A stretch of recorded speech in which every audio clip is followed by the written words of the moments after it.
దేవుని వాక్యాన్ని చూద్దాం.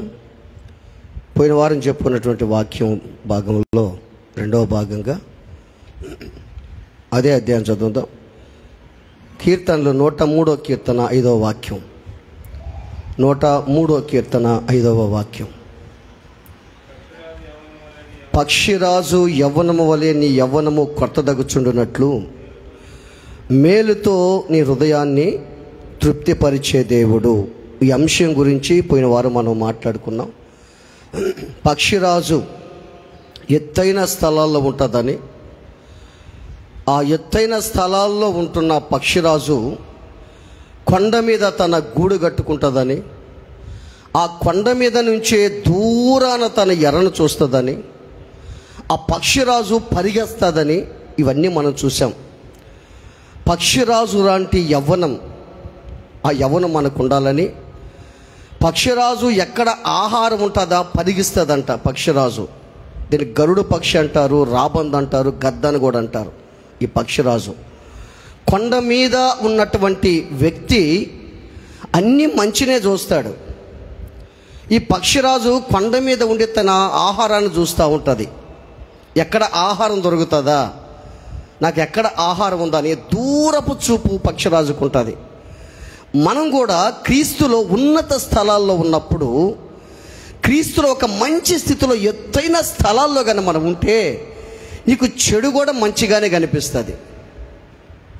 ఈ పక్షిరాజు ఏ విధంగా కొండ మీద ఉండి దూరాన తన ఎరను చూస్తా ఎక్కడ నాకు ఆహారం దొరుకుతుందో చూస్తుందో, అదేవిధంగా నువ్వు కూడా ఎత్తైన స్థలాల్లో ఉంటే ఎంతమంది అయితే ఆత్మీయమైన ఆకలికి చచ్చిపోతున్నారో అక్కడికి పరిగిస్తావు నువ్వు. ఈ పక్షిరాజుకున్న గొప్ప లక్షణం ఏంటంటే పరిగిస్తుంది. అలయక సొమ్మసల్లక పరిగిస్తుంది, నడిచిపోతుంది పక్షిరాజు. ఈ పక్షిరాజు అన్ని పక్షుల కంటే కూడా విలువైన పక్షి ఏం కాదు ఇది. అయినా కానీ పక్షిరాజు రెక్కలు చాపి తన రెక్కల మీద పిల్లల్ని ఏ విధంగా మోస్తుందో నిన్ను అలాగూ మోసానని దేవుడు అంటాడు. చూసావా? అంటే పక్షిరాజుతో పోలుస్తున్నాడు దేవుడు. పోయినసారి మనం ఈ పక్షిరాజుల గురించి మనం మాట్లాడాం. అయితే బైబిల్ చెప్తున్న మాట ఏంటంటే, మేలుతో నీ హృదయాన్ని ఏం చేస్తాడు ఆయన? తృప్తిపరుస్తాడు. మేలంటే మంచి గోధుమలతో మనం ఏం చేస్తాడు ఆయన? తృప్తిపరుస్తాడు అని మనం చూసాం. మంచి గోధుమలతో ఆయన తృప్తిపరిచే దేవుడు. అయితే అదేవిధంగా మనం పోయినసారి చూసిన వాక్యం ఏంటంటే, మందిరంలో మేలుంది. మందిరంలో ఏముంది? మేలుంది. మందిరంలో మేలుంది ఒకటి. రెండోది, మందిరంలో సమృద్ధి ఉంది, మందిరంలో తృప్తి ఉంది. మందిరంలో తృప్తిదాయకమైన జీవితం ఉంది. రెండోది, మందిరంలో ఏముందంట? సమృద్ధి ఉందంట, మందిరంలో మేలు ఉందంట. ఇవన్నీ మనం చూసాం. చూడండి 36వ కీర్తన చూడండి. 36వ కీర్తన 8వ వాక్యం. పోయినసారి మన కీర్తన 65:4 చూసాం. నీ మందిరము యొక్క సమృద్ధి వలన వారు తృప్తి నొందుచున్నారు. నీ మందిరము యొక్క సమృద్ధి వలన వారు ఏం చేస్తున్నారు? తృప్తి పొందుతున్నారు. బాగా ఆలోచన చేయండి. నీ ఇంటిలో బాగా గుర్తుపెట్టుకో, నీ ఇంటిలో సమస్తం ఉంటే నీకు తృప్తి. నువ్వేమనుకుంటావు తెలుసా? అన్నీ ఉన్నాయి, నాకు అంతా ఉంది, హ్యాపీగా ఉంది, సుఖంగా జీవిస్తున్నావు అని అనుకుంటాం. ఒక ఆయన ఏమన్నాడు? తన కొట్లో ధాన్యం ఉంది కాబట్టి ఏమన్నాడు ఆయన? నా ప్రాణమా తినుము త్రాగుము సుఖించమన్నాడు. అంటే నాకు చాలా ఆస్తి ఉంది, నాకు ఇంకేమీ భయం లేదని అనుకున్నాడు ఆయన. చాలా ఉందో నాకు అని అనుకున్నాడు. అయితే మనం బాగా ఆలోచన చేస్తే, మనం బాగా కానీ వింటే, మనం చూస్తే మన మందిరంలో ఏముందంట? తృప్తి ఉండదంట, మేలు ఉంటుందంట. అదేవిధంగా నీకు ఫైనాన్షియల్ ట్రబుల్ లేకుండా నీకు ఆహారం బాగున్నప్పుడు దాని గురించి నువ్వు ఆలోచన చేయవు. అదేవిధంగా నీ మందిరంలో, నీ హృదయం అనే మందిరంలో యేసు ప్రభు ఉంటే నీకు తృప్తి ఉంటుంది. అసలు మేలేం తెలుసా? నువ్వు క్రీస్తుని నమ్ముకోవటమే మేలు. ఆ మేలే మంచి. అది బైబిల్ ఏం చెప్తుంది తెలుసా? మంచి వారికి మేలు చేసే దేవా అని అంటాడు. 125వ కీర్తనలో చూస్తే, యెహోవా నువ్వు మంచి వారికి మేలు చేస్తావు, యథార్థ హృదయులకు మేలు చేస్తావు, తమ వంకర తొలగిపోవాన్ని పాపము చేయబోతోని యెహోవా కొనిపోను అంటాడు అక్కడ. నువ్వు మంచి వాళ్ళకి మేలు చేస్తావయ్యా, యథార్థ హృదయులకు మేలు చేస్తావయ్యా అని అంటాడు. అంటే తృప్తిదాయకమైన జీవితం నీకు కలగాలంటే నీ హృదయంలో యేసు ఉంటే నీకు తృప్తి ఉంటుంది. నీకు ఉన్నా లేకపోయినా, నీకు కరువైనా ఖడ్గమైన ఉపద్రవమైన తృప్తి ఉంటుంది. నువ్వు ఎత్తైన స్థలాల్లో కానీ ఉంటే నువ్వేమి పట్టించుకోవు. నన్ను వాడిట్టన్నాడు, నన్ను ఈమె ఇట్టన్నది, అక్క నన్ను ఇట్టన్నాడు, నన్ను సూటిపోటి మాట్లాడు, ఏం పట్టి ఎందుకు తెలుసా? నువ్వు ఎత్తైన స్థలాల్లో ఉంటావు కాబట్టి. Praise the Lord, praise the Lord. నీకు ఎత్తైన స్థలాల్లో ఉన్నప్పుడు నీకు అన్నీ మంచిగా కనిపిస్తాయి. చాలా సందర్భాలు మనం అనుకుంటుంటాం కదా, నిజంగా వాళ్ళని దేవుడు వాళ్ళు జీవిస్తున్నాడయ్యా, ఆయన ఆశీర్వదిస్తాడు. ఎందుకంటే వాడి జీవితం అంతా చెడే, ఆమె జీవితం అంతా చెడే, అయినా కానీ ఎందుకు ఆ వ్యక్తిని దీవిస్తున్నాడు అని మనం ప్రశ్న వేసుకుంటాం. దానికి కారణం ఏదో తెలుసా? ఒక 10 అంశాలు ఉన్నాయనుకో, 10 కార్యాలు ఉన్నాయి, 10 విషయాలు ఉన్నాయనుకో, ఆ 10 విషయాల్లో ఏదైనా ఒక్క విషయం దేవునికి నచ్చిందనుకో, దాన్ని బట్టి దేవుడు ఆ వ్యక్తిని ఆశీర్వదిస్తాడు. నువ్వు డిక్లేర్ చేయకూడదు. నువ్వు డిక్లేర్ చేసేదానికి లేదు. వాడు చెడ్డోడు, ఆమె చెడ్డది, మంచిది కాదు, మంచోడు కాదు, వాడు బ్రతికింతే అనుకునేది కాదు. ఆ బ్రతుకులో దేవుడికి నచ్చిన బ్రతుకు ఒకటి ఉంది, అందుకు దేవుడు దీవిస్తున్నాడు, అందుకు వాడికి మేలు చేస్తున్నాడు దేవుడు. నువ్వు కూడా ఎత్తైన స్థలాల్లో కానీ ఉంటే, దేవుని ఉన్నత స్థలాల్లో ఏ విధంగా ఉన్నాడో, నీవు ఆత్మీయంగా ఎత్తైన స్థలాల్లో ఉంటే, పరిశుద్ధంగా నువ్వు జీవిస్తుంటే, ప్రతి ఒక్కరు కూడా నీకు మంచిగానే కనపడతా ఉంటారు. పక్షిరాజు ఏ విధంగా తన ఎర కోసం పరిగిస్తా పోతుందో, ఎంతోమంది ఆత్మీయమైన ఆకలి మారని జీవితాలు, మార్పులేని జీవితాలు, నశించిపోయే జీవితాలు, కృంగిన జీవితాలు, రోగాల చేత అనేక మంది అట్టున్నారు. అక్కడ నువ్వు పరిగిస్తావు. ఆలోచించాయి. పక్షిరాజు యవ్వనమోలే నీ యవ్వనము క్రొత్త దక్కుచుండునట్లు మేలుతో మన హృదయాన్ని ఆయన తృప్తిపరుస్తాడు. మేలుతో తృప్తిపరిచే దేవుడు. ఎత్తైన కొండకి వెళ్ళేవాడు యేసుక్రీస్తు ప్రభు. ఎప్పుడు వెళ్ళేవాడు? వేకువ జామున, చాలా చీకటిగా ఉన్నప్పుడు పెందల కడనే లేచి ఎత్తైన స్థలాలకి వెళ్ళి ప్రార్థన చేసేవాడు. ఇప్పుడు నువ్వు పోయి కొండ మీదకి వెళ్ళి చేయమని చెప్తాను నేను. ఇప్పుడు నీ ఇంట్లో చేయి ప్రార్థన, మందిరంలో చేయి ప్రార్థన. నువ్వు దేవుల్లో ఎత్తైన స్థలాల్లో, ఎత్తైన స్థితిలో ఉంటే నాకు అంతే చాలు. Praise the Lord. ఈ ఎత్తైన స్థితిలో ఉంటే నువ్వు ఎవరిని పట్టించుకోవు. అంటే ఎవరితో పలకమని కాదు, అందరితో మాట్లాడతావు, అందరిని ప్రేమిస్తావు, అందరిని మంచిగా చూస్తావు. నా చెల్లి, నా సహోదరుడు, నా అన్న, నా తమ్ముడు, అందరితో బాగుంటావు. నేను ఎంత కక్ష పెట్టుకున్న వాడిని ఒకటి బాగా ఆలోచన చేయి. నీ పక్క సహోదరుడు, నీ పక్క సహోదరి నీ మీద కక్ష, కుట్రలు, కుతంత్రాలు ఎన్ని పెట్టుకుంటున్నా సరే, ఆ వ్యక్తి నువ్వు చిరునవ్వు నవ్వితే ఆ వ్యక్తి పని అయిపోయినట్టే. ఇంకా నీ పక్క వ్యక్తి నీ మీద కారాలు, మిరియాలు నూరతా, నిన్ను ఏదో హింస పెట్టాలని, నిన్నేదో చంపాలని, నిన్ను లేకుండా చేయాలని ఎన్ని ప్లాన్లు చేస్తున్నాడో నీకు తెలుసు అనుకో, నీకు అన్నీ తెలుసు అనుకో. ఆ వ్యక్తితో నువ్వు మంచిగా మాట్లాడుతా, నవ్వుతా మాట్లాడుతుంటే ఆ నవ్వే ఆ వ్యక్తికి ముళ్ళ కిరీటంగా మారిపోద్ది. బాగా ఆలోచించు. పులికి గాడిదకి తగదబడిందంట. పులి గాడిద 2 దగ్గర ఉన్నాయి. పులి అన్నదంట ఒక పచ్చిక దగ్గర నిలబడుకో ఉన్నాయి. ఆ పులి ఉన్నదంటే, ఆహా ఎంత సొగుసుగా ఉంది ఈ పులి, ఈ పచ్చిక పచ్చగా ఉంది, చూసేవంతా పచ్చగా ఉంది, చాలా ఆనందంగా ఉంది అన్నదంట పులి. గాడిద అన్నదంట, లేదు పచ్చిక బ్లూగా ఉందని చెప్పిందంట. ఏం చెప్పిందంట? పచ్చిక బ్లూ అని చెప్పింది. అసలు పచ్చిక అట్లుంటుంది అది. ఇది వాళ్ళిద్దరికి కుదరలా వాళ్ళిద్దరికి. లేదు బ్లూ పచ్చ అనుకుంటా ఉన్నారు. అప్పుడు గాడిద ఉన్నదంటే, మన ఇద్దరికి కుదరలేదు కాబట్టి మన ఇద్దరికి పరిష్కారం చేసేదానికి సింహరాజు దగ్గర పోదామని అనుకున్నారంట. సింహరాజు దగ్గరికి వెళ్ళారు. సింహాసనం మీద కూర్చో ఉన్నాడు. ఏమొచ్చారు, ఈ ఆర్గ్యుమెంట్ అంతా చెప్పారు, అంతా ఆలకించాడు. ఆ పులి ఏమంటావు నువ్వు? పచ్చిగా పచ్చగుంటుందయ్యా. గాడిద నువ్వు పచ్చిగా బ్లూగా ఉంటుంది. సరే, మీరే తీర్పు తీస్తే తీర్చండి అయ్యా అని అడిగారు వీళ్ళిద్దరు. ఆ సింహం ఆలోచన చేసి ఒక తీర్పు ఇచ్చిందంట. ఏం తీర్పు అంటే పచ్చిక బ్లూగా ఉంటుందని చెప్పిందంట.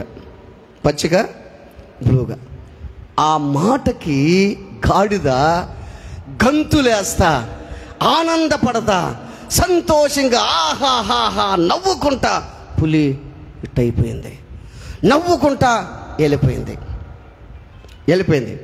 వెళ్ళిపోయిన తర్వాత పులి అడిగిందంట, రాజా నీకు తెలుసు కదా పచ్చిక పచ్చగుండేది, నువ్వు ఇచ్చిన తీర్పేంది రాజా అని అడిగితే సింహం అంట పెటీమని కొట్టిందంట పులిని చేయి తీసుకొని. రాజా, ఏయ్ పులి, నీ తాహత్తాడా, గాడిద తాహత్తాడరా, గాడిద అంట నువ్వు వాదేసుకుని నోరు మూసుకొని పోరా అన్నదంట. పులి పచ్చగా ఉండేది బ్లూగా ఉండేది తెలుసురా మనకు. నువ్వు ఏ స్థితిలో ఉన్నావు? ఒక ఉన్నతమైన స్థితి, రెండో రాజురా నువ్వు. నీవు భక్తిహీనులతో, భక్తి లేని వాళ్ళతో, నీకంటే కిందగా ఉన్న వాళ్ళతో వాదేసుకొని చీపైపోతావు పోరాని అన్నదంట. ఇప్పుడు మీకు అర్థమైందా? వాదులు, భేదాలు, సమస్యలు ఎట్ట వాదులు వేసుకుంటుంటావో ఆలోచించి బాగా గుర్తుపెట్టుకోండి. మేలుతో హృదయాన్ని తృప్తిపరిచేవాడు మందిరంలో మేలుంది, సమృద్ధి ఉంది. ఇంకొక విషయం, ఒక మేలు మనం పొందేదానికి మనకు ఏముండాలి? అర్హత ఉండాలి, లేదా యోగ్యత ఉండాలి. ఒక మేలు పొందాలంటే మనకు యోగ్యత ఉండాలి. ప్రభువా నాకు మేలు చేయవా, నన్ను కాపాడవా, నాకు ఇది అని ప్రార్థన చేస్తూ ఉంటావు. దేవుడు చూస్తాడు, అరే ఈ వ్యక్తికి నేను ఏదైనా మేలు చేయాలంటే ఏముందో అంత పరిశీలన చేస్తూ ఉంటాడు. నీకు అన్ని పాస్ మార్కులు అనుకో, నీకు మేలు చేస్తూ ఉంటాడు దేవుడు తొందరగా. ఇప్పుడు అంతే కదా, ఇంటర్వ్యూకి వెళ్ళావు, ఇంటర్వ్యూకి వెళ్తే రిజిస్టర్ పట్టుకొని వెళ్ళావు, ఒక ఫైల్ పట్టుకొని ఉద్యోగం కోసం వెళ్ళావు, డిగ్రీ లేదా బీఎస్సీ బీఈడీ అన్నీ చేసావు, నీకు అర్హత మొత్తం చూస్తాడు, అన్నిట్లో పాస్ అని ఏం చేస్తాడు, నీకు జాబ్ ఇచ్చేస్తాడు. ఏమీ లేవనుకో, నీకు అర్హత, జాబు రాదు. నీకు పాట కూడా ఒకటిలా, మేలు చేయక నేను ఉండలేనయ్యా పాట ఒకటిలా. ఆయన మేలు చేసే దేవుడు, మంచి చేసే దేవుడు. ఆ మధ్య జగన్మోహన్ రెడ్డి గారు, మన ముఖ్యమంత్రి గారు, మీరు నాకు ఓటేసేది మీ ఇంట్లో మేలు జరిగితే నాకు ఓటేయమన్నాడు. మేలు జరిగితే నాకు ఓటేయమన్నాడు ఆయన చెప్పింది అదే. ఇప్పుడు నువ్వు మేలు పొందాలని, ఇప్పుడు నీకు అర్హత లేకపోయినా, నువ్వు మంచివాడువో చెడ్డోడువో మంచిదానివి కాదు అయినా కానీ నువ్వు ప్రభుత్వం ద్వారా మేలు పొందేవా లేదా? పొందావా? చాలామంది మేలు పొందారు.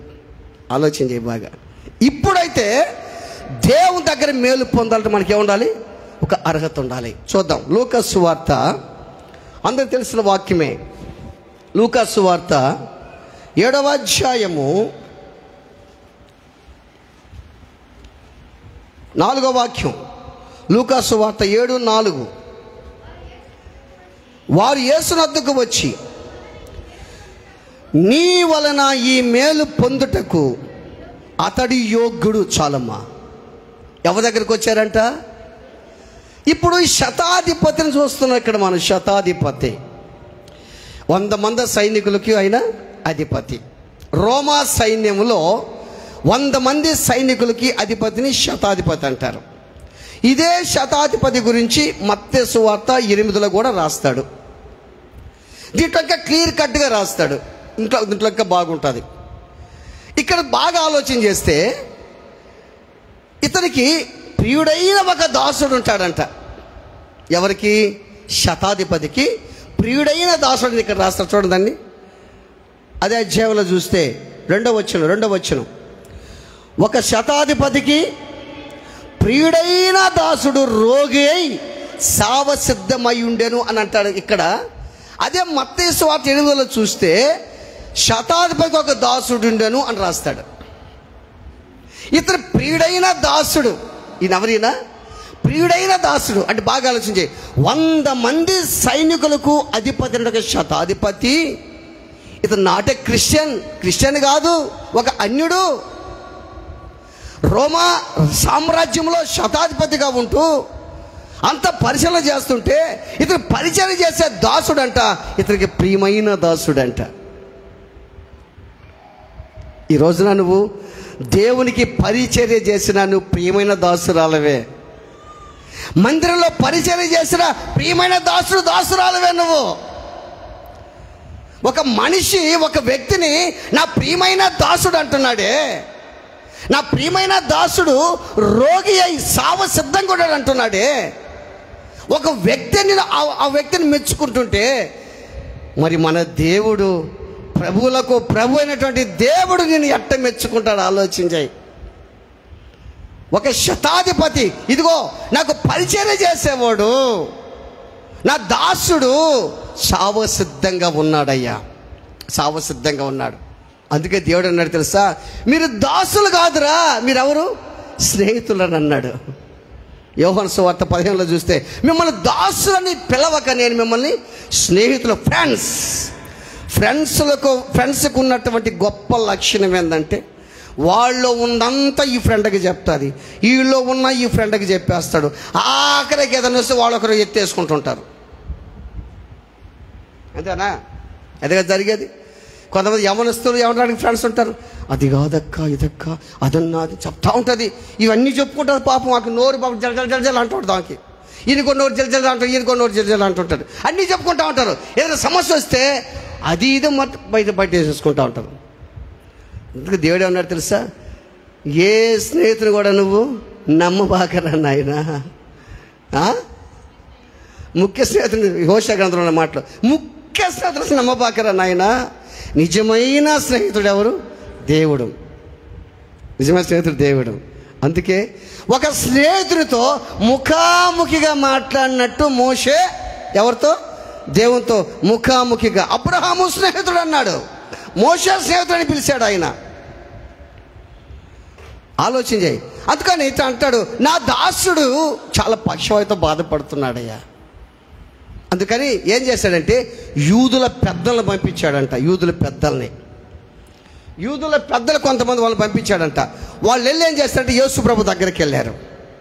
యేసు దగ్గరికి వెళ్ళి వాళ్ళు ఏమన్నారు తెలుసా, అయ్యా మేము యూదుల పెద్దలవి, ఈయనున్నాడే శతాధిపతి దయా హృదయం కలిగిన వాడు. అంత చప్పలు కొట్టండి. Praise the Lord. బాగా ఆలోచించేయి. పెట్టి మందిరంలో మేలుందని, మందిరంలో సమృద్ధి ఉందని, మందిరంలో తృప్తి ఉందని, ఆ మందిరంలో నువ్వు జీవజలాలు తాగాలని మందిరానికి నడిపిస్తే నీలో దయ ఉందా? జాలుందా? దయా హృదయరాలుగా నువ్వు జీవిస్తున్నావా? దయాలుగా నువ్వు జీవిస్తున్నావా? ఆలోచించాయి. ఎంత ప్రేమ కలిగిన దేవుడైనా. వాళ్ళు అంటున్నారు, ఒక అన్యుడి గురించి యూదులు చెప్తున్నటువంటి మాట బాగా గుర్తుపెట్టుకోండి. ఒక అన్యుడి గురించి క్రిస్టియన్స్ చెప్తున్నటువంటి మాట, ఇదిగోయ్యా దయాళుడయ్యా, దయగలిగిన వ్యక్తి శతాధిపతి. ఆ శతాధిపతికి ఒక ప్రియమైన దాసుడు ఉన్నాడయ్యా, మంచి దాసుడయ్యా, చాలా ప్రేమించాడయ్యా. ఆయనంటే చాలా ఇష్టమయ్యా. ఆయన చాలా పని చేస్తాడయ్యా, మందిరంలో పని చేస్తాడు, పరిచర్య చేస్తాడు, అందరిని పట్టించుకుంటాడు, అందరిని ప్రేమిస్తాడు. అటువంటి వ్యక్తికి బాగలేకపోతాడు, గుండె పగిలిపోతుంది. ఆమేన్. బాగా గుర్తుపెట్టుకో, నీవు దేవునికి నమ్మకంగా ఇంపైన సువాసన ధూపంగా నువ్వు దేవునికి విధేయుడిగా నువ్వు జీవిస్తే నీకు బాగా లేకపోతే దేవుడు తట్టుకోలేడు, బాధపడతాడు ఆయన. అయ్యో నా బిడ్డకి బాగలేదంటాడు దేవుడు, నా బిడ్డనే బాగు చేయాలంటాడు దేవుడు. నేను ఏ క్వాలిఫికేషన్ ఆలోచన చేయి. ఏ క్వాలిఫికేషన్ నువ్వు బాగుపడతావు? వీళ్ళు అంటారు, యూదులు పెద్దలు అంటారు, యేసు దగ్గరకు కొంచెం అంటారు. ఇదిగో మళ్ళీ చదవండి దాన్ని. 4వ వచనం. వారు యేసు వద్దకు వచ్చి అతను యోగ్యుడు, అతను మన జనులను ప్రేమించి మిక్కిలి ఏం చెప్తున్నారు? ఇతను నీ వలన మేలు పొందుటకు యోగ్యుడు. ఏం చేశాడు ఇతను? సమాజ మందిరం కట్టించాడయ్యా.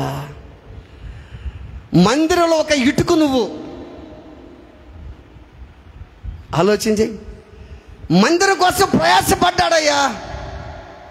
మందిరం కట్టే విషయంలో ప్రయాసపడ్డాడు. మందిరానికి ఖర్చు అయిపోయినాడయ్యా.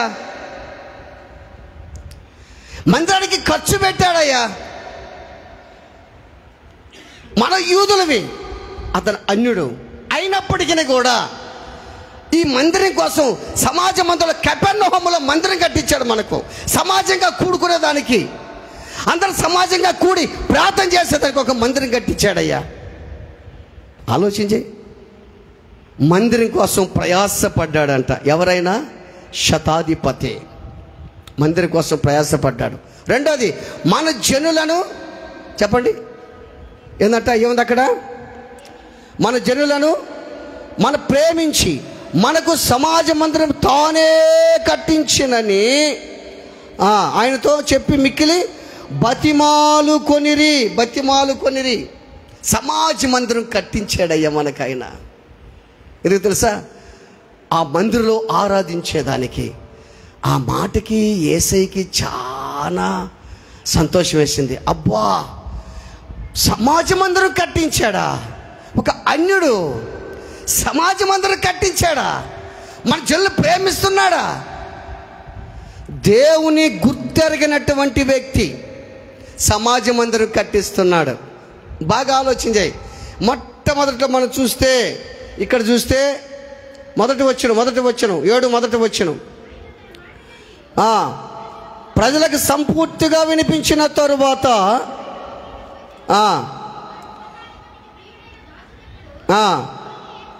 సావు సిద్ధమై ఉండెను. విని చాలు. శతాధిపతి యేసుని గురించి నమ్మాడా? విన్నాడు. నువ్వు నమ్మావు. అన్నీ తెలుసు నీకు. ఏది మేలా ఏది కీడో తెలుసు. ఆదివారం యాడగ బావాలా యాడగ బాగకూడదో తెలుసు. ఈ పని చెయ్యాలా చేయకూడదు అనుకో నీకు తెలుసు. ఆయన వింటేనే ఆయన అంత విశ్వాసం కలిగితే, నువ్వు నమ్మితే నీకెంత విశ్వాసం కలగాల? యేసుని గురించి విన్నాడంతే. ఆయా మార్గాల్లో, ఆయా ప్రాంతాల్లో, గలిలయ, దెకపోలి, ఆయా ప్రాంతాల్లో కపెర్నహూములో చేసే అద్భుతాలు యేసుని గురించి విన్నాడంతే. నువ్వు కల్లారు అద్భుతాలు చూసావు. ఆమేన్, హల్లెలూయా. నువ్వే ఒక అద్భుతం. నీకున్న వ్యాధి ఒక అద్భుతం. నువ్వు కల్లారు అద్భుతాలు చూసావు. నువ్వు కల్లారు అద్భుతాలు చూస్తున్నావు. నువ్వు నమ్మావు. అటుపోయిన వారం వాక్యం చెప్పుకున్నావు. నమ్మావు కానీ చెప్పండి, అటుపోయిన వారం చెప్పే వాక్యం నమ్మినావు దేవుణ్ణి, కానీ నువ్వు దేవుణ్ణి అర్థం చేసుకోలేకపోతున్నావు. మాకు 2 స్నేహితులు అనుకో, మాకు గుర్తుపెట్టుకో, స్నేహితులు 2 స్నేహితులుగానే ఉన్నారు. కానీ ఈ స్నేహితుడు ఇతన్ని వాళ్ళిద్దరూ అర్థం చేసుకోలేకపోతున్నారు. ఈ రోజున యేసయ్య నువ్వు అర్థం చేసుకోలేకపోతున్నావు. ఎంతసేపటికి నాకు కీడే సమస్య శోధనలు అంటున్నావు, కానీ నువ్వు అర్థం చేసుకోలేకపోతున్నావు దేవుణ్ణి. ఎత్తైన స్థలాల్లో నువ్వు ఉంటే ఈ కీడు నా మేలు కొరకని అనుకుంటావు. నువ్వు నీకెంత సమస్య వస్తుందో, నీకెంత శోధన వస్తుందో, నీకెంత కష్టం వస్తుందో, ఆ శోధన ద్వారా నువ్వు దేవునికి దగ్గర అవుతావు అంతే. ప్రైజ్ ది లార్డ్, హల్లెలూయా. ఎందుకు తెలుసా? నీకు శోధన వస్తేనే నీ పక్కన దేవుడు ఉంటాడు. శోధన రాకుండా హ్యాపీగా కానీ ఉంటే దేవుడు దూరంగా ఉంటాడు. మనుషులు నిన్ను కొనియాడితే శ్రమ నువ్వు అనుకోవచ్చు. ఎవరు కూడా నన్ను మెచ్చుకోవటం లేదు, అందరూ నన్ను తిడుతున్నారా? కారణం ఏం తెలుసా? నిన్ను మనుషులు తిడుతున్నారు అని అంటే దేవుడు నిన్ను మహింపరుస్తున్నాడు, నిన్ను పొగడుతున్నాడు దేవుడు నిన్ను అని అర్థం. నిన్ను మనుషులు కానీ పొగిడితే నీకు శ్రమ అంతే. నువ్వు అనుకోవచ్చు, నేను ఇంత భక్తిగా ఉంటేనే, ఇంత బాగుంటేనే నన్ను అందరు తిడుతున్నారు ఏంది? దేవుని దృష్టిలో నువ్వు ఉండవు అంతే, దేవుని చిత్తంలో నువ్వు ఉన్నావు అంతే. దేవుడిని హెచ్చించేదానికి, మహిమపరిచేదానికి దేవుడు నిన్ను యూదుల పెద్దలు పంపించి, ఇదిగో నా దాసుని బాగు చేయాలి యేసయ్యని అడగండి, ఆయన గురించి విన్నా, నేను ఆయన అద్భుతాలు చేసేది ఎవడని విన్నా. బాగా ఆలోచించి, తానే సమాజ మందిరం కట్టించాడంట. తానే. నువ్వేమన్నా దేవుని కోసం కార్యం చేసావు చూడ, ఆలోచించి. ఒక అన్యుడయ్యుండి ఎంత డబ్బు వెచ్చించి మందిరం కట్టించాడు. నీకన్నీ తెలుసు. దేవునికి ఇవ్వాలని బైబిల్లో ఉందా లేదా? ఏమ్మా లేదా చెప్పండి. పాత నిబంధనలో ఏముందమ్మా? దేవునికి ఇవ్వండి, దశంభాగం ఇవ్వండి ఇవ్వండి అని ఉంది. కొత్త నిబంధనలు ఏముందమ్మా? కొత్త నిబంధనలు ఏముంది? లేదా? కొత్త నిబంధనలు ఏముంది? నువ్వు వర్ధిల్లేకొంది. ఒకసారి చూడండి, 1 కొరింథీ పత్రిక 16, 1 కొరింథీ పత్రిక 16:1 చూడు. పరిశుద్ధుల కొరకైన కానుక విషయమైతే గలతీ సంఘమునకు నియమించిన ప్రకారము మీరును నేను వచ్చినప్పుడు సందా పోగు చేయకుండా. ఎప్పుడమ్మా? ఆదివారం ఏం చేస్తున్నాం ఇక్కడ మనం? బైబిల్ అక్కడ కూడా 6 రోజు కూడా ఏం చెప్పాడు ఆయన? మీరు పోయి సట్టడిపోతే ఏ కాదు, ఆదివారం కూడుకుంటుంటారే. ఆదివారం కూడుకుంటారా మీరు? అప్పుడు ఆదివారమున ప్రతివాడును ఏందమ్మా? ఏంది? వర్ధిల్లే కొలది, వర్ధిల్లే కొలది, వర్ధిల్లే కొలది. వర్ధిల్లెదము మన దేవుని మందిరమందో నాటబడిన వారమై. నువ్వు ఇక్కడ వర్ధిల్లాల, నీ మందిరం ఇక్కడ వర్ధిల్లితే నువ్వు ఎక్కడైనా బాగానే ఉంటావు. ఈ మందిరం ఒక వర్ధిల్లుతుంది, అది కాదు. కానీ నీ మందిరం ఎప్పుడు వర్ధిల్లేది? నీ మందిరం ఆరాధన ఎప్పుడు జరిగేది? నీ మందిరంలో ఎప్పుడు మంచితనం, ఎప్పుడు ప్రేమ, ఎప్పుడు ఆప్యాయత నీ మందిరంలో ఉంటుంది? నీ మందిరంలో అంతా కుట్ర కుతంత్రాలేనా? నీ మందిరంలో సమస్యలు, శోధులు, కష్టాలేనా? వాటికే తావిస్తావా? వాటికే విలువిస్తావా? నీ మందిరంలో మూర్ఖత్వమేనా? నీ మందిరంలో పరిశుద్ధత లేదా? నీ మందిరం మంచితనం లేదా? ఆలోచన చేయి. కొద్ది రోజుల్లో ఆదివారం కూడా ఉండదంట. ఇంకా ఆదివారం కూడా ఉండదంట. ఆదివారం బ్రిటిష్ వాళ్ళు పెట్టింది కాబట్టి క్రైస్తవులకి మేలు జరుగుతుంది, అందుకని ఆదివారం తీసేసి శుక్రవారంకి మారుస్తున్నారు. ఇప్పుడు సెలవు ఆదివారం తీసేసి శుక్రవారానికి మారుస్తున్నారు. శుక్రవారం ఎవరు చనిపోయారు? అది కూడా ఇబ్బంది వాళ్ళకి, పాపం. అది కూడా ఇబ్బంది, ఇది ఇబ్బంది వాళ్ళకి. ఆదివారం దేవుడు లేచాడు, శుక్రవారం వేసే చచ్చిపోయాడు. అది కూడా తెలియట్లే పాపం వాళ్ళకి. శుక్రవారం ఇక ఆదివారం తీసే శుక్రవారం పెట్టాలంట. ఇక ఆదివారం ఎంప్లాయీస్ అందరూ కూడా డ్యూటీకి వెళ్ళిపోవాల్సిందే. పాపం వాళ్ళ గుడికి రాకుండా ఆగిపోవాల్సిందే. చూసావా? ఇటువంటి రోజులు వస్తున్నాయి. బైబిల్లో పర్టికులర్గా ఆదివారం సందా పోగు చేయండి, ఆదివారం ఆరాధించండి, ఆదివారం ప్రభు బల తీసుకున్నారు, ఆదివారం పెంతెకోస్తు దినాన పరిశుద్ధాత్ముడు కుమ్మరించబడ్డాడు. ఆదివారం. Praise the Lord. యేసు ప్రభు చనిపోయి 3వ దినాన లేచి 7 వారాలకు వచ్చేదే పెంతెకోస్తు పండగ. దాన్ని వారముల పండగ అంటారు దాన్ని. అది ఎప్పుడు తెలుసా? ఆదివారం అందరూ ఒక చోట చేరి 120 మంది కలిసి దేవుని ఆరాధిస్తే ఆదివారం రోజున పరిశుద్ధాత్ముడు కుమ్మరించబడ్డాడు. అందుకే ఆదివారం ప్రతి చోట రొట్టె విరుచుట ప్రార్థన చేస్తే వాళ్ళు దేవుని ఆరాధించారు. అది వాళ్ళ దగ్గర నుంచి వస్తే బ్రిటిష్ వాళ్ళు పెట్టిందని చెప్తున్నారు వీళ్ళు. దేవుని పిల్లలు ఆలోచించేయండి. అటువంటి రోజులు రాబోతున్నాయి. నువ్వు వర్ధిల్లే కొంది దేవునికి ఏంటంట శతాధిపతి, బాగా గుర్తుపెట్టి, శతాధిపతి ఒక అన్యుడు, అంత అన్యుడు దేవునికి ధారాళంగా ఇస్తే. ఇంకో చూడండి 2 కొరింథీ పత్రిక 9వ అధ్యాయం, 2 కొరింథీ పత్రిక 9వ అధ్యాయము 7వ వాక్యం ఏందమ్మా? బాగా సనుగు కొనకయు బలవంతముగా కాకయు ప్రతివాడును తన హృదయములో నిశ్చయించుకున్న ప్రకారం ఇయ్యవలెను. సనుగు కొనక నేనే చెయ్యాలి ఈ పని, ఇది నాదే, నన్ను సనుక్కోబాకు, నాకేనా ఈ బాధ్యత సనుక్కోబాకు, నేనే కుటుంబాన్ని మోసేది సనుక్కోబాకు. అయితే కుటుంబాన్ని నువ్వు మోయి ఇంకూరు మోస్తారు. ఇది నీ కుటుంబం, ఇది నువ్వు మోయాలా? ఎవరికి పట్టింది మనకు దేనికి అని సనుక్కోబాకు. ఇది నీ మందిరం. ఇది నేను చెప్పాను కదా, నువ్వు ఎత్తైన స్థలాలు ఉంటే పట్టించుకోవు. నువ్వు ఎత్తైన స్థలాల్లో ఉండాలి. 1, 2 ఈ మందిరంలో దేవుడు ఉండాలి. ఈ ఇంటిని పట్టించుకోవు. ఇది నాకేనా, నేనే దొరకతానా? ఎప్పుడైనా గుర్తుపెట్టుకోండి, పని చేసేవాడికే పని చెప్తాడు గురైన. పని చేసేవాడికే అది నాకే చెప్తాడు సారా, ఇది నాకే చెప్తా అంటే నువ్వే చేసుకుని నీకే చెప్తాడు, చేయనోడికి చెప్పడు ఆయన. అందుకని బాగా గుర్తుపెట్టుకునే సనుక్కొనకయు బలవంతముగా కాకయు ప్రతి వాడును తన హృదయములో నిశ్చయించుకున్న ప్రకారము ఇయ్యవలెను. దేవుడు ఉత్సాహముగా ఇచ్చువానిని ప్రేమించును. ఎవరిని ప్రేమిస్తాడంట ఆయన?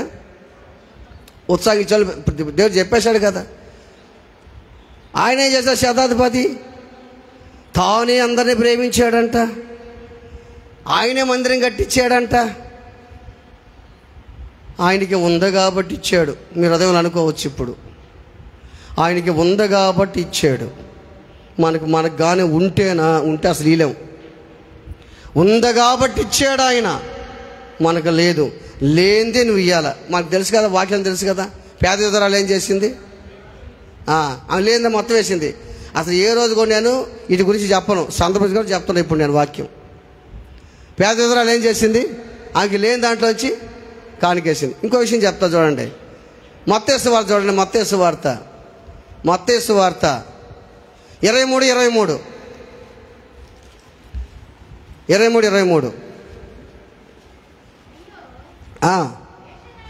అయ్యో వేషధారులైన శాస్త్రులారా, పరిసయ్యులారా, మీరు పుదీనాలోను సోపులోను జీలకర్రలోను 10వ వంతు చెల్లించి ధర్మశాస్త్రములో ప్రధానమైన విషయములను అనగా ఏందంట? న్యాయమును కనికరమును విశ్వాసమును విడిచిపెట్టితిరి. వాటిని మానక ఉంది అక్కడ. ఇయ్యాలని ఉందా దేవునికి? లేదా. దేవుడు ఏం చెప్పాడు? విశ్వాసం చెప్పాడయ్యా, నిరీక్షణ చెప్పాడయ్యా, ప్రేమ అంతే ఉంది అక్కడ. ఏం చెప్పాడు? అయ్యో వేషధారులైన శాస్త్రులారా, పరిసయ్యులారా, మీరు పుదీనాలో జీలకర్రలో దశభాగం ఇస్తున్నారు, మంచిదే. హైదరాబాద్ పోతే పిడకల్లో దశభాగం తెస్తున్నారు వాళ్ళు. దేంట్లో? పిడకల్లో. మొన్న 22వ తేదీ ఒక పాస్టర్ గారు వాళ్ళ అమ్మ లక్ష్మీపురంలో వాక్యం చెప్పేదానికి వెళ్ళాను నేను. ఆయన సాక్ష్యం చెప్తున్నాడు. వాళ్ళ అమ్మ గురించి సాక్ష్యం చెప్తుంటే, వాళ్ళ అమ్మ గురించి సాక్ష్యం చెప్తున్నాడు. వాళ్ళ అమ్మ పేరు నిర్మలం టీచర్, పేరు పురుషోత్తం పాస్టర్ గారు. ఆయన సాక్ష్యం చెప్తా ఏం చెప్పాడంటే, వాళ్ళ అమ్మ అంట బతికినప్పుడు వాళ్ళ ఇంటికి 10,000 రూపాయలకి నెల సామాన్ అనుకో తెచ్చుకున్నారనుకో, ఎక్స్ట్రా 5,000 తెమ్మంటదంట. 5,000 దేనికి? నువ్వు ఎత్తుకోరా ముందు. దేనికమ్మా 5,000? నువ్వు ఎత్తుకోరారా ముందు 5,000కి. ఆ 5,000 సామాను పాస్టర్ కంట. 5,000 సామాను పాస్టర్ కంట. సోపులో దశభాగం, చింతపండులో దశభాగం. ఇప్పుడేముంది ఇక్కడేముంది? సోపులోను జీలకర్రలోను పుదీనాలోను ఆమె నీళ్ళు తెచ్చే బాగా గ్లాసులో నీళ్ళు నాకు దశమ భాగం అని. అన్నిట్లో దశమ కరెక్టే, సోపులోను జీలకర్రలో నీళ్ళలోను అన్నిట్లో దశమ భాగమే. ఆలోచించి దేవుని మందిరంలో కూర్చున్నారు వీళ్ళు. దేవుని మందిరంలో కూర్చొని దేవుని ఆరాధిస్తున్నారు, ఆధారపడి దేవుని ఆరాధిస్తున్నారు, అపోస్తులు ఆరాధిస్తున్నారు. అందుకే దేవుడు అన్నాడు, శాస్త్రులారా పరిసయ్యులారా, మీరు సోపులో జీలకర్రలో దశమ భాగం ఇస్తున్నారు, కరెక్టే, కాదంటం లేదు. మీరు అసలు ఏం మర్చిపోయారు? ఇప్పుడు కనికరం, విశ్వాసము, న్యాయం మర్చిపోయారు. వాటిని మానబాకని వీటిని కూడా చేయండి. అంటే అర్థమైంది, మీరు కనికరంగా ఉండాలా, న్యాయంగా ప్రేమగా ఉండాలా, కానీ వాటిని మనకి ఇయ్యంది ఈ కూడా దశమ భాగం ఇయ్యాల్సిందే మీరు అన్నాడు దేవుడు. యేసయ్య చెప్పాడా? చెప్పాడు. అందుకని ఒక అన్యుడైన శతాధిపతి ఉన్నాడు తెలుసా, ఆయన గురించి విని యూదుల పెద్దలను పంపించాడు. వాళ్ళు వెళ్ళారు, యేసయ్య చెప్తే యేసయ్య వస్తున్నాడు. అమ్మా ఇంత కార్యం చేశాడా? ఇప్పుడు మీకు అర్థమైందా? దేవుని దగ్గర మేలు పొందాలంటే ఒక క్వాలిఫికేషన్ మనకు ఉండాలి, ఒక అర్హత మనకు ఉండాలి.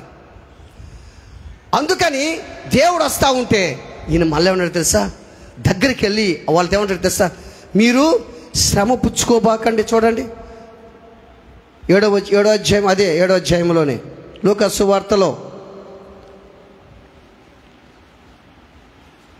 6వ వచనం.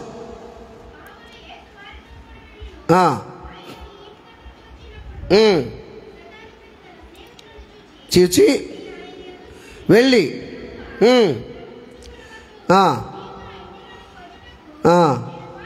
పాత్రను కాను, అందుచేత ఎంచుకొనలేదు, మాట మాత్రము సెలవిమ్ము. చాలు, మాట మాత్రం సెలవి అయ్యా. ఇప్పుడు కొంతమంది మామూలుగా, సార్ నువ్వు ప్రార్థన చేశావు చాలు అంట, అది వాళ్ళ విశ్వాసం. నువ్వు ఇంటికి రాసారంటే అది వాళ్ళ విశ్వాసం. దానికి ఏమనలేవు మనం. అది రాత్రి కాదు, 12 కాదు, 1 కాదు, 3 కాదు, నువ్వు ఇంటికి వచ్చి ప్రార్థన చేయంటారు. అది వాళ్ళ విశ్వాసం.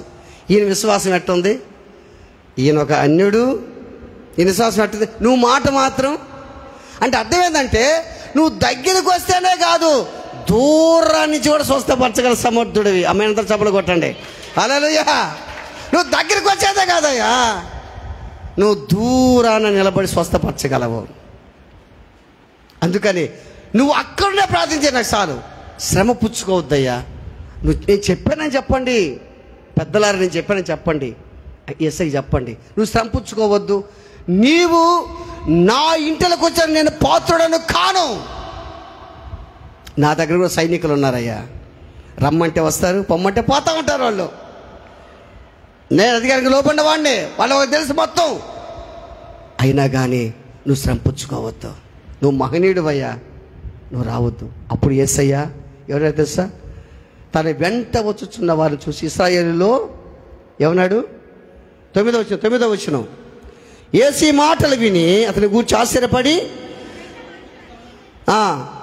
జనసమూహం తిరిగి, ఇశ్రాయేలులో ఎవరు నేను గొప్ప విశ్వాసం నేను నిశ్చయముగా చెప్పుచున్నాను. అంటే ఎంత విశ్వాసం ఎవరికి లేదయ్యా. అంటే అర్థం ఏంటంటే, అసలు ఇశ్రాయేలు విశ్వాసం కలిగిన వారు ఉన్నారు చాలామంది. బాగా గుర్తుపెట్టుకోండి. మనకున్నారా? మనకు కూడా విశ్వాసం ఉందా లేదమ్మా? ఉంది. అంతలాగపోయినా కొద్దిగానే మనకి విశ్వాసం ఉంది. ఇశ్రాయేలుకి చాలామందికి విశ్వాసం ఉంది. కానీ అక్కడ ముఖ్యమైన విషయం ఏంటంటే, అన్య జాతికి చెందిన శతాధిపతి విశ్వాసం చాలా గొప్పదంట. ఆమేన్, హల్లెలూయా. అంటే మనకి విశ్వాసం ఉంది, మనకు కూడా విశ్వాసం ఉంది. ఇశ్రాయేలు కూడా విశ్వాసం ఉంది. ఇశ్రాయేలు విశ్వాసం ఊరుకుండదు. ఇశ్రాయేలు విశ్వాసం చాలా గొప్పది. వాళ్ళ విశ్వాసం, వాళ్ళ యొక్క పద్ధతి చూస్తుంటే మనకు ఏం అర్థం కాదు. వాళ్ళ మీదకి యుద్ధం వచ్చినా కానీ వాళ్ళు ఓడిపోయే స్థితిలో ఉంటే ఆ సమయానికి దేవుని కాళ్ళు పట్టుకుంటారు. వాళ్ళు దేవుని కాళ్ళు పట్టుకొని, అయ్యా అయ్యా ఒక్కసారి అన్నీ జ్ఞాపకం చేసుకుంటారు. మోసే కాలం నుంచి జ్ఞాపకం చేసుకుంటారు. మమ్మల్ని ఏ విధంగా సముద్రం దాటించావు, అంతే కదా. ఇప్పుడు మనం కూడా ప్రార్థన చేస్తుంటారా, అయ్యా నువ్వు ఇట్ట అన్నావు కదా అని అట్ట వాక్యం చెప్తా ఉంటారు దేవునికి. మనం కొంతమంది వాక్యం అంతా వల్లిస్తూ ఉంటారు కదా ప్రార్థనలో, మనం ఇట్ట చెప్తుంటాం కదా. అట్టే వాళ్ళు కూడా, అయ్యా నువ్వు ఎర్ర సముద్రం దాటించావు మమ్మల్ని, ఇటు చేసి అన్ని వల్లిస్తారు వాళ్ళు కూడా. వాళ్ళ విశ్వాసం గొప్పది. ఈ మధ్య ఇరాన్కి మనకి యుద్ధం జరుగుతూ ఉంది కదా, ఇరాన్కి ఇజ్రాయెల్ దేశం జరుగుతుంది. తెలుసా మీకు? తెలీదా? ఇరాన్ దేశానికి ఇజ్రాయెల్ దేశానికి అది తెలీదు మనకు. ఇళ్ళ పక్క ఏదన్నా కానీ జరుగుతుంటే అది తెలిసిపోద్ది మనకు. అది మనకు ఇళ్ళలో ఒక ముగ్గురున్నారనుకో, ఒక్కరంతా బా అన్నారు శబ్దం జమ్మని వచ్చేస్తూ ఉంటా. ఏ పని ఉండదు, తిరుగుతూ ఉంటాం అటు ఇటు, డమ్ డమ్ డమ్ తిరుగుతూ ఉంటాం. బాగా ఆలోచించే ఈ తెలుసుకోవాలమ్మా మనం. అయ్యొద్దు మనకొద్దు. నేను చెప్పాను, ఉన్నత స్థలాల్లో నువ్వు ఉంటే, దేవుల్లో ఎత్తైన స్థలాల్లో ఉంటే నువ్వు పట్టించుకో. వాళ్ళ కోసం ప్రార్థన చేస్తావు అంతే, వాళ్ళ కోసం జ్ఞాపం చేస్తాం. ఇరాన్కి ఇజ్రాయెల్ దేశం యుద్ధం జరుగుతుంది, తెలుసా మీకు? కొన్ని దేశాలు సపరేట్, కొన్ని దేశాలు సపరేట్గా ఉన్నాయి. ఇరాన్ అధ్యక్షుడు ఇబ్రహీం రైసీ ఒక ఆయన అన్నాడు, ఇజ్రాయెల్ దేశాన్ని సర్వనాశనం చేస్తానన్నాడు. ఇజ్రాయెల్ దేశాన్ని సర్వనాశనం చేస్తానన్నాడు. 2-3 రోజులు ఫ్లైట్లో చచ్చిపోయాడు ఆయన, అధ్యక్షుడు. అంటే వాళ్ళ విశ్వాసం అంత గొప్పది. బైబిల్ అని చెప్తే తెలుసా, నీకు విరోధంగా రూపించబడిన ఏ ఆయుధం కూడా వర్ధలతో గుర్తుపెట్టుకో. ఇదంతా కూడా కాదు, నీకు ఒక బలమైన వ్యక్తికి సపోర్ట్ ఉన్నాడు అంతే. ఇంకోటి కూడా చెప్, ఎప్పటికైనా చచ్చిపోవాల్సిందే, అది కూడా గుర్తుపెట్టుకో. సింహంలాగా చచ్చిపోవాలి, ఏనుగులాగా చచ్చిపోవాలి మనిషి అంతే. ఏనుగు సచ్చినా వెయ్యే, బతికినా వెయ్యే. ఆ ఆపద వచ్చినప్పుడు సంతోషంగా హ్యాపీగా చచ్చిపోతాం. అటువంటి నిరీక్షణ మనకు ఉండాలి. దేవుడు అంటాడు, ఇజ్రాయేల్లో విశ్వాసం ఉంది కాదంటంలే, విశ్వాసంలో విశ్వాసం ఉంది కాదంటంలే, ఒక అన్య జాతి వాడికి విశ్వాసం ఉంటే నాకు ఆశ్చర్యంగా ఉంది అన్నాడు దేవుడు. Praise the Lord, praise the Lord. చూసావా, నేనంత అరుగుండి కాదయ్యా. వాళ్ళు ఏమంటారు తెలుసా, వాళ్ళు ఒక యూదులు ఒక అన్యుడి గురించి సాక్ష్యం చెప్తున్నారు, నీ వలన మేలు పొందికితను యోగ్యుడు. సమాజ మందిరం తానే కట్టించాడయ్యా, మన జనులను ఆయనే ప్రేమించాడయ్యా. ఒక్క మాట చదివి ముగించేద్దాం. రోమిలకు రాసిన పత్రిక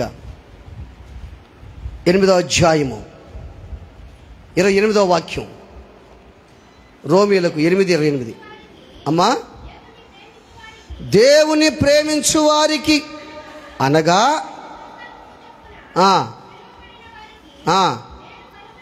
మేలు కలుగుటకై చాలు. ఆమేన్, హల్లెలూయా. ఇక్కడ ఫుట్నోట్లో ఏముందమ్మా? ఫుట్నోట్లో ఏముంది? కొన్ని ప్రాచీన ప్రతులలో మేలు కలుగుటకై, మన సబ్జెక్ట్ అదే కదా, మేలు కలుగుటకై.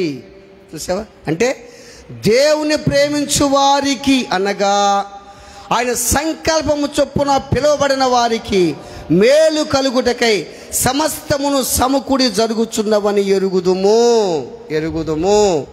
చూసావా?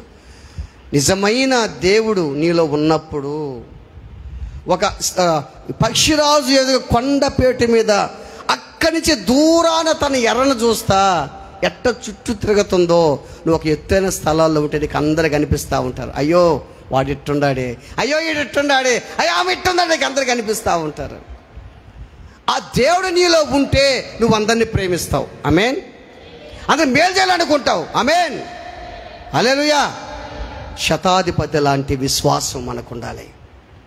శతాధిపతి లాంటి విశ్వాసం, ఆ తెగింపు, ఆ త్యాగం, ఆ దేవునికి ఇచ్చే సాక్రిఫైస్, ఆ సమర్పణ మనకున్నప్పుడు ఇప్పుడు మన కుటుంబాల్ని ఆశీర్వదిస్తాడు. ప్రార్థన చేసుకుందాం, తల్ల వంచుదాం, కళ్ళు మూసుకుందాం.